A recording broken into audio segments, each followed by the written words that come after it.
Hello, my name is Gonzalo Zubillaga. I am a composer for dramaturgy, or a dramaturgist in music, in a way.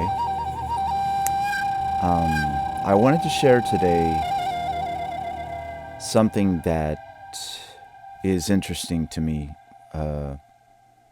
which is my final project for the master's. They call it here in America a master's thesis. I hope you can see both the score that I'm opening. Ooh, this is not the right version. So interesting. How is that not the right version?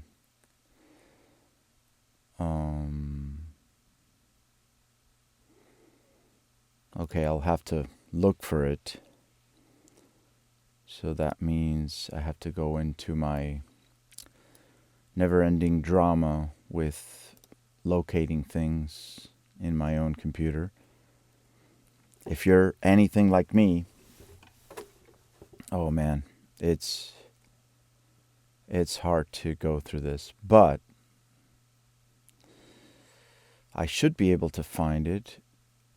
My final score should be around May 20-something.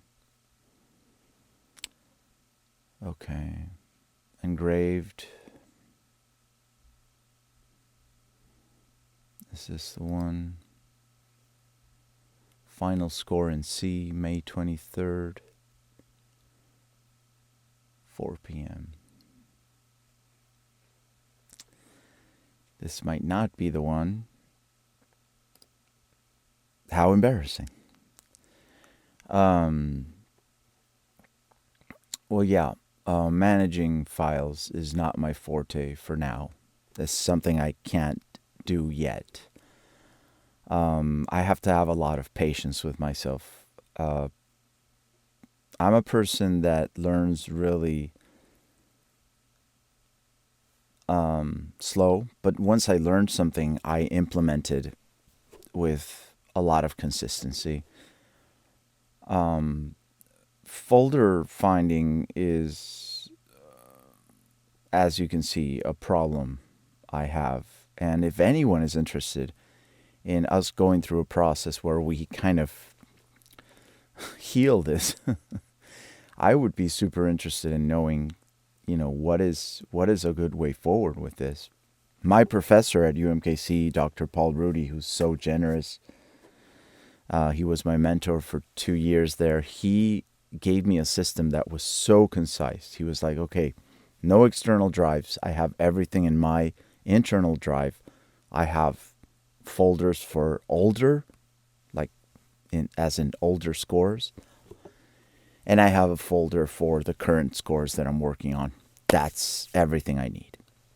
I thought it was brilliant, and I still think and feel it is brilliant. I just save every version of a score like this. I would save everything from a score like this, which probably makes sense while you're doing it, but then it doesn't make a lot of sense to keep all these versions and folders. Okay, so this seems... Okay, these are the last files. I found it. It is... the title is What is Left After the War. And I have one folder here that's for audio purposes, so I can bounce it into my DAW. And there's one there that is just the score. So I'm going to open up the score, and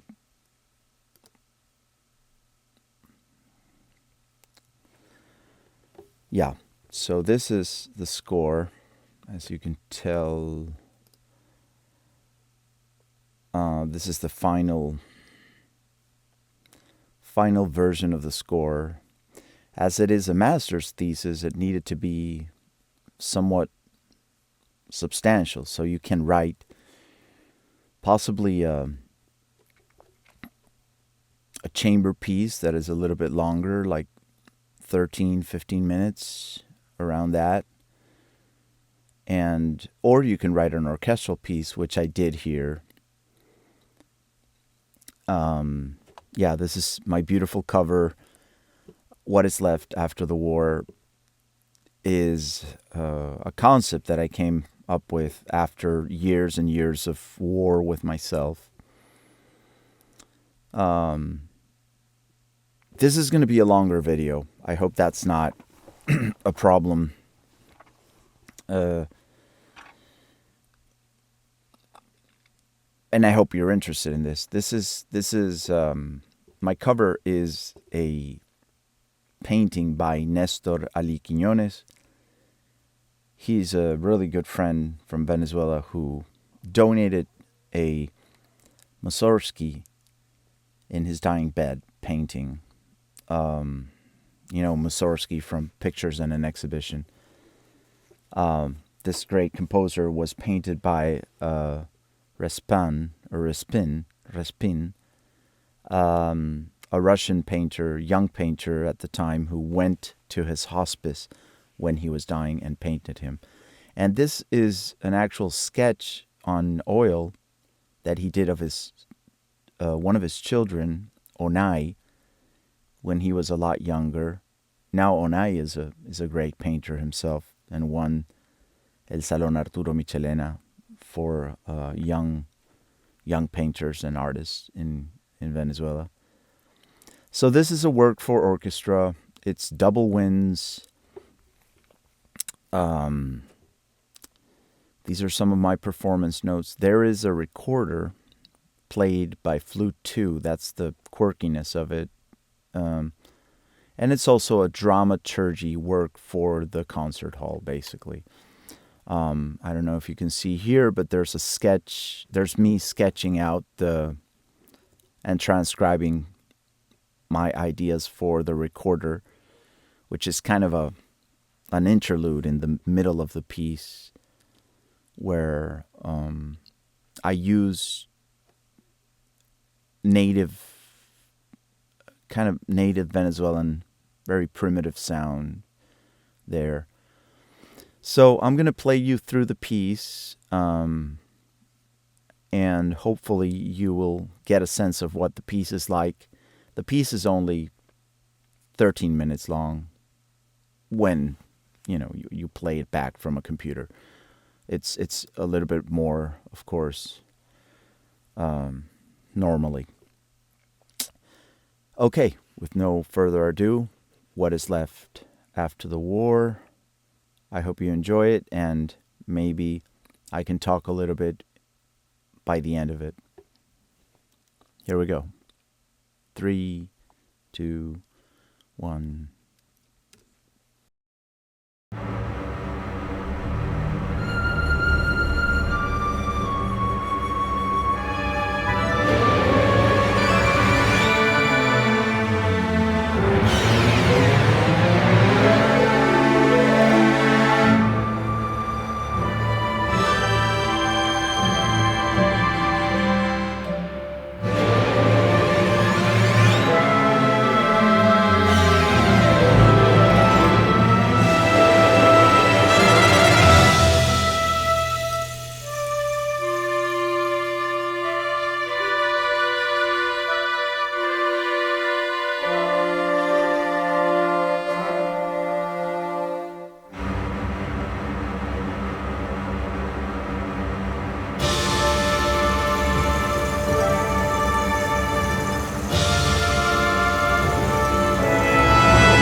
And there you have it.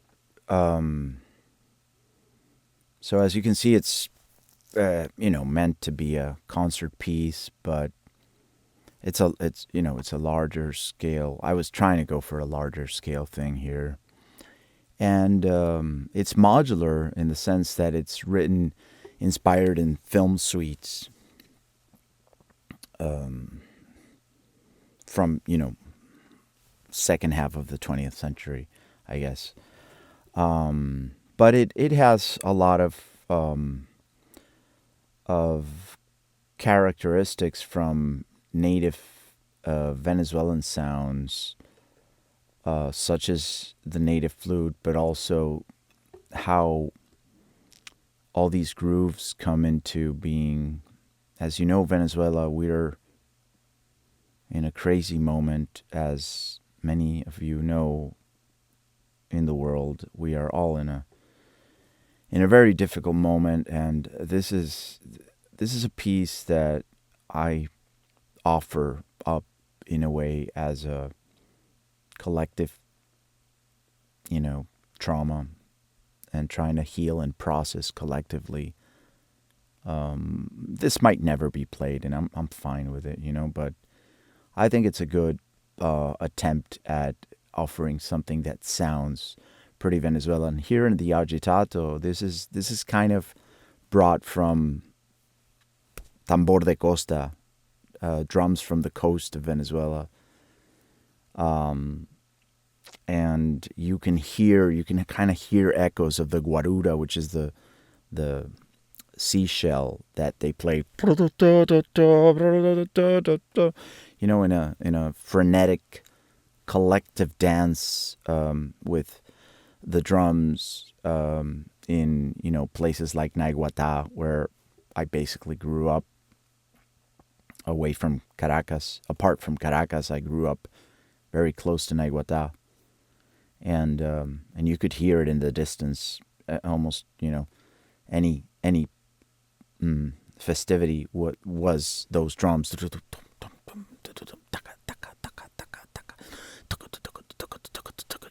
all these collective expressions of cathartic, collective, the subconscious collective processing things, So I think there's some of that here. There's some big moments. I found a lot of inspiration in pieces from Master Joe Long, Dr. Joe Long. He's one of the professors at UMKC where I was studying these past 2 years, and he earned a Pulitzer Prize for his work, Madam Whitesnake, which was his first big opera, I believe. So yeah, this is the piece. As you can see, there's hints of also these echoes, these broken echoes or broken pieces of a melody that are meant to evoke milking songs, las canciones de ordeño in my country, which are songs that they sing in the wee hours, 4 a.m., 5 a.m., to the cows while they milk them to ease their nerves for them to produce better milk, which is really interesting to me. And of course, one of the biggest expressions of these canciones de ordeño is someone like Simón Díaz, in the popular sense of, la canción de ordeño, the milking songs is, songs like Caballo Viejo or I don't know, there's so many songs of Simón Díaz that are so well represented of the milking song. And of course, there's all sorts of popular beliefs and popular expression in the milking songs. It's not exclusive of Simón Díaz, of course not. He's just the maximum exponent, as we say in Spanish, the maximum representative of these milking songs in the popular realm, right?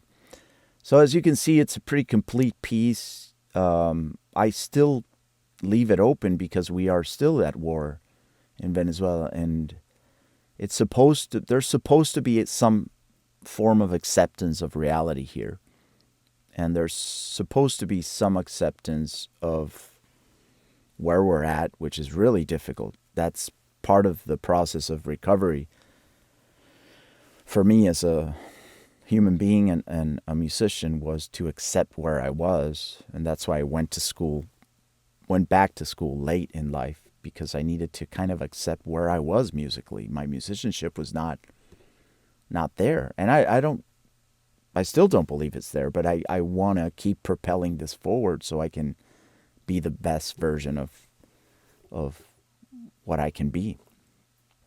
And it's all by the grace of a higher power, which in my book is Yeshua, in other people's book is something else. I don't care, as long as we come to an agreement that we need to work for the greater good, you know.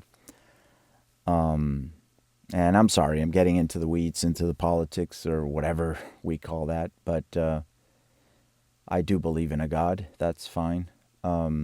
There's hints of hope here as well, because I believe we are being lifted constantly by a higher power. And yeah, you can see it in the adagio where I'm trying to go through some form of hope, and then it really crushes. It crushes, and there's this call from the first orchestral piece I did in my masters, bringing the masters from the Netherlands to here. So I don't want to get too wordy and too complicated with this. This is what I have to share for today. If you like, please do. Please like and subscribe. That would help. Pardon my English and my wordiness. I hope this is still very interesting to you. And hopefully I can show more of my work and what it means to me. Okay, I'll leave it there. I'll see you in the next one.